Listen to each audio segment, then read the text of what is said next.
আপনি বলছেন আমাদের ইসলাম ধর্মের মধ্যে নানা ধরনের দল রয়েছে, সেটির উপর আমার মতামত কি? আসলে দুঃখজনকভাবে আমাদের ইসলাম ধর্মের মধ্যে কেউ শাফি, কেউ হানাফি, কেউ ওহাবি, কেউ সুন্নি এবং কেউ শিয়া মুসলমান।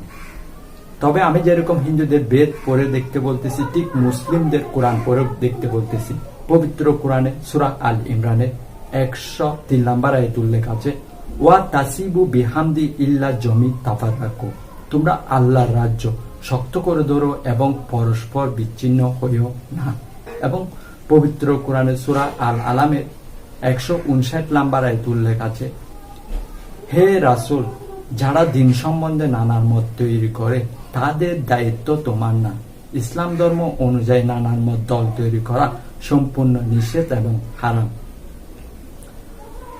এছাড়া আমাদের নবী মুহাম্মদ সাল্লাল্লাহু আলাইহি ওয়াসাল্লাম তিনি কি ছিলেন? তিনি কি শাফি ছিলেন?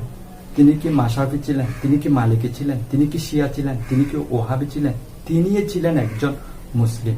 এই কথা পবিত্র কোরআনে সূরা আল ইমরানের 52 নম্বর আয়াতে উল্লেখ আছে। এবং ঈসা নবী সাল্লাল্লাহু আলাইহি ওয়াসাল্লাম তিনি কি ছিলেন? তিনি ছিলেন একজন মুসলিম। এই কথা পবিত্র কোরআনে সূরা আল ইমরানের 67 নম্বর আয়াতে উল্লেখ আছে। এবং এছাড়া ইব্রাহিম নবী সাল্লাল্লাহু আলাইহি ওয়াসাল্লাম তিনি কি ছিলেন? তিনি কি ওহাবি ছিলেন? তিনি ছিলেন একজন মুসলিম। এই কথা পবিত্র কোরআনে সূরা ফজিলাতের 33 নম্বর আয়াতে উল্লেখ আছে। এবং ইমাম শাফি, ইমাম হানাফি, মাশরাফি, মালিকি, এই চারজন বিখ্যাত আলেম, তাদেরকে আমরা শ্রদ্ধা করি, তাদেরকে আমরা ভালোবাসি। তারাই নিজেরা চেয়েছিলেন যে মুসলিমেরা যাতে একটা দল গঠন করে, সেটি হচ্ছে শুধুমাত্র মুসলিম।